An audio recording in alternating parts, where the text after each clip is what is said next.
name is Coach Steve, the affordable personal coach. Been doing it for over 14 years now. A common topic that comes up in coaching sessions is people not feeling good about themselves, not feeling good about life, not feeling like there's purpose, meaning, and their life is just a rut or a routine, and they're not happy. This might seem like common sense, but ask yourself, do you actually practice this? How do you wake up in the morning with the goal or intention? I want to do hard things today. I want to challenge myself. I want to push myself out of my comfort zone. I want to have uncomfortable, honest conversations with people. I want to challenge myself physically. I want to stay off screens and be as minimally sedentary as possible. I understand a lot of people have jobs that they have to sit all day, but even then, you could still take walking breaks, lunch breaks, go out, get some sunlight. One of the most one of the things that I've learned is there's a direct correlation between how we feel about ourselves and how proactive and active we are in life, and how often we do uncomfortable things. And the clients that struggle with anxiety or stress or feeling down are easy to anticipate what their highest values are. Their highest value is ease, short-term gratification, pleasure, comfort, approval, lack of confrontation or disagreement with others, safety. And this is a very monotonous and mediocre way to live one's life. And it sucks the juice, the joy, the verve, the spark out of ourselves. We have been conditioned, and it's so easily accessible to focus on short-term, immediate gratification. And it's so tempting, but it always has a cost. It has a hangover effect. When I spend mindless multiple hours on a screen, whether that's watching YouTube or watching a movie or doing something that I'm passive, afterwards I have a hangover. I feel blah. I don't feel excited. I don't feel energized. I don't feel good about myself. I don't feel productive or a sense of accomplishment. And the clients that are in that same space, I can always, with pretty good accuracy, predict what their typical days look like. And I'm not saying that we can't have time to enjoy our lives. And if you want to watch a movie or you want to play a video game or something like that, but when a habit owns you, where you have to have it and it becomes a dominant part of your life, like the cell phone. It's the first thing that you use when you wake up in the morning. It's the first thing, it's the last thing that you look at. You're checking it all throughout the day. You're watching mindless feeds. There's no intention. At least if you're going to go on a screen, have an intention. Okay, I'm going to sit and relax and watch this something enjoyable, or I'm going to learn about something, or I'm going to explore a place that I might want to travel to and see some video on it beforehand. If we're not doing that, we're not in control of our lives. Our addictive bad habits are in control of us. And when we are engaged in addictive bad habits, whether that's poor eating habits, whether that's shopping, whether that's gambling, alcohol, any type of substance, food is a very common one. Oh, and the list can go on and on and on. That kind of distraction, the numbing out that we do. One, we're not facing our fears. We're not confronting areas in our life where we're dragging, where our future self is saying, hey, you need to take care of this. And you keep on putting it off. And the consequence of that is built up anxiety. And we're just not taking charge of our life and accomplishing the things that we want that would give us a greater good, a better result, whether that's getting physically fit, whether that's write, if you want to write a book or you want to publish something, spending that time every day creating something, creating a painting, going on a hike, connecting with a friend that you've gotten out of touch with, writing a letter, having a difficult conversation with somebody that's been bothering, something's been on your mind and it's been bothering you, or just doing something different outside of your comfort zone that you normally don't do. And the problem is bad habits are like a ball and chain wrapped around each ankle, and they just drag us down. And we focus on what we want to do. Oh, I want to eat healthy. Or I want to lose weight, or I want to do this, that, and the other.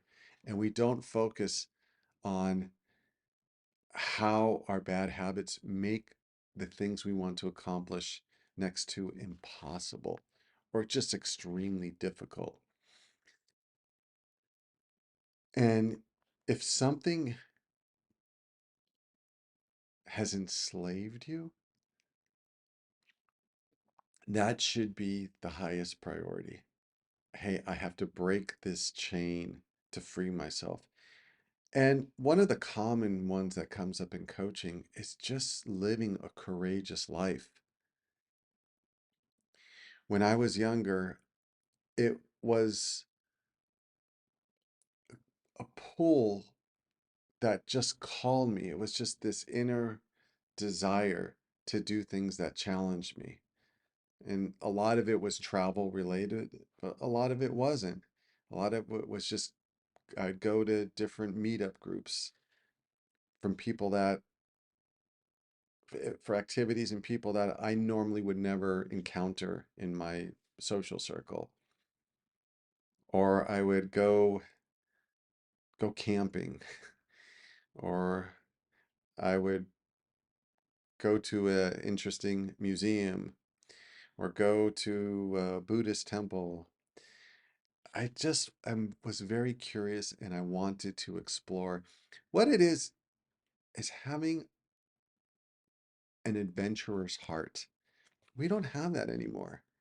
All our adventure is passive, coming through the screen, and we're living vicariously through the lives of other people. And if you were to condense it and just say, okay, what can be the theme that I want for my life, or the value, even more importantly, the value that I want for my life? Why not make life an adventure? And it doesn't mean you have to go quit your job and go travel the world. There's a many things that you could currently do. There is many conversations that you could have. There is different types of foods you can try. There's different types of people at your work that you could engage and socialize. There's different types of spiritual practices that you can test out, like I did. I just loved trying out different things until I found what I feel like is the truth for me. And that's something that you go on your own exploration. And it just makes life much more meaningful and purposeful, is taking risks and having the courage to be imperfect, having the courage to fail, having the courage to put something out there to the world, like I'm doing in these videos that might get criticized, that might get judged, or that people might like, or that are just imperfect. My videos are very imperfect. They're unscripted. There's low production value, and I still put it out there because it's something that I enjoy doing, and there are people that appreciate these types of videos. And I know if I wanted to make it perfect, I wouldn't do it. And there's something very beautiful about putting things out in the world imperfectly. It shows that your self-worth and identity is not attached to the final product or to the outcome, and that it's humbling, and it keeps your ego in check. And we're always using the excuse to not live an adventurous life and to do the things that we love, we enjoy, because we're afraid. We use many excuses, they take many forms. One of the most common ones, oh, I don't know what to do. I have so many, there's so many options, and it's just, it's BS. You're deceiving yourself. It's about taking action. And each time we give into our fear, we live and reinforce a cowardly life, a stagnant life, a sedentary life, a monotonous life. And again, it doesn't have to be anything extraordinary.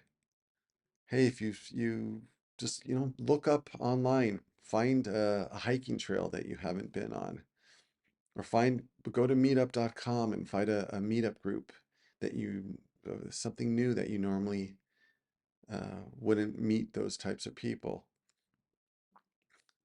Read a book about something that sparks your curiosity, but it's not traditional of what you normally would read. We're just so ingrained with our habitual habit patterns, and it takes effort to stretch them and to move beyond what is within our comfort zone. And you want to do this as soon as possible, because the older you get, the less drive, the less energy, the less motivation you have to do these things. And also, you want to do them when you have less obligations and responsibilities. But it's so exciting to have something to look forward to in the day. And again, it could be very, very small. For some of my clients, it's just asking for a raise. It's putting their CV or resume out for a different type of job. It's talking to a coworker that they normally don't talk to. I was walking and I saw a guy doing Tai Chi in the park by himself, and people were like looking at him like, what is this guy doing? Like, he was a little bit odd. And you doing something that people will judge you for. We need to be judged. We need to be criticized. We need to have disapproval. If your goal is approval, acceptance, belonging, praise, you're a slave. You're not free. I had one of my wife's friends, I had an uncomfortable conversation with her, and she got upset with me. And yeah, I could have maybe handled it a little bit differently, but I thought, oh my, I just felt so good because I spoke what was on my heart. I didn't sugarcoat it. And it was validation that I'm being authentic, I'm speaking truth, and I'm taking risks, and I'm being courageous. And again, it could be just small things. Because if we are not getting pushback from the world, you're playing it safe. And there's no glory, there's no gratification, there's no deep purpose or contentment in living a safe life, safe, comfortable, secure life. I'm not saying to take dumb risks where your safety's at jeopardy. We don't need to do those things. Talk to strangers. Sometimes I just like to wave and say hi to people and to see their reaction. And and it's an interesting practice because it takes people off guard when you just randomly wave. And I'm not talking about just like, oh hi, but like make eye contact, a smile and a wave and a hello. And you can see there a lot about them with their initial reaction because it's going to be authentic because they're not expecting it. And some people won't even wave back. Some people will just give a fake smile. Some people will just like, you could just tell that instant reaction. They're warm and open and friendly in the reaction. So something like that. Go fly a kite. Build something. Even if you're not a creative person, carve something out of wood. I don't know. It's just comfort is the death has become the death of our culture. Because when you are comfortable, secure, safe, you have all your basic needs met, and you don't have a spiritual purpose, you don't have a deep meaning in your life, that energy desires to go somewhere. And it'll start, as you could see, with all the wokeism, it'll start attacking other people. It'll start looking for problems, manufacturing problems, wanting to become a victim, wanting someone to blame, which is debilitating. It weakens you. And if we don't do that, then we do it to ourselves. We manufacture problems out of the smallest stuff because when there's not meaning, and I'm not talking about, small meaning, I'm talking about big picture meaning. When there's not big picture meaning in your life, the small little stuff will really start to annoy you because our brain looks, our being looks for something to do with this energy and to lash onto. So it could be sitting in traffic. It could be a comment about your boss made. It could be getting criticism from someone you're dating and that really bothers you. It could be an obsession or over focus on politics. That's how desperate we are as human beings for that meaning and purpose. But if we're playing it safe, if we're not being courageous, then we are going to suffer. I went out with some friends yesterday, or they're friends of my wife, and it was a nice time. And I'm an introvert. We went to lunch, ate lunch, and they're all extroverts. And they want to continue. It was probably about an hour and a half, 2 hour lunch, and they wanted to continue talking. And I'm like, okay, I could continue. And I was drained. I had enough. I just reach a point where the energy, the batteries